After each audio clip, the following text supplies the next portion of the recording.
ग्रामजनों, शिक्षक मित्रों,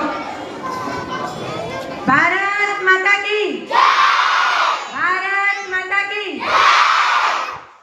If wealth is lost, nothing is lost. If health is lost, something is lost.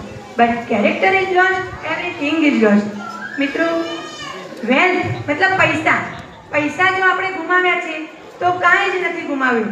કેમ કે આપણું હેલ્થ मतलब સ્વાસ્થ્ય, આપણું સ્વાસ્થ્ય સારું હશે તો આપણે પૈસા ફરીથી પ્રાપ્ત કરી શકીશું. પરંતુ કેરેક્ટર, ચારિત્ર્ય, જો ચારિત્ર્ય ગુમાવ્યું તો સઘળું ગુમાવ્યું. તો મિત્રો, ચારિત્ર્યને આપણે જાળવી રાખવાનું છે. હંમેશા સારા વિચારો રાખવાના છે.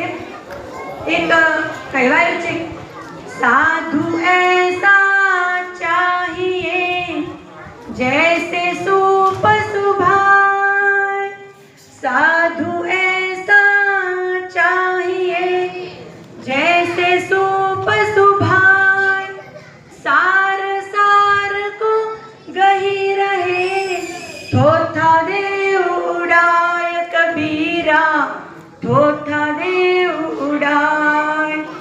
આપણા ઘરે મમ્મી જે સુપડાની અંદર અનાજ, ઘઉં ચોખા સાફ કરે છે.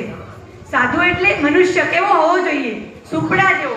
સુપડાની અંદર જે અનાજ સાફ કરવામાં આવે છે તો એમાંથી મમ્મી જ્યારે ઉપડે છે તો કચરો ઉડી જાય છે અને અનાજ ઘઉં ચોખા રહી જાય છે.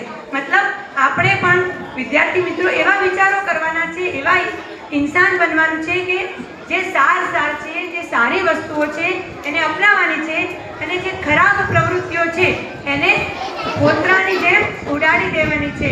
તો આ એક ઉપદેશ મારો યાદ રાખશો વિદ્યાર્થી મિત્રો. અને બીજું એક વસ્તુ છે કે સ્વામી વિવેકાનંદ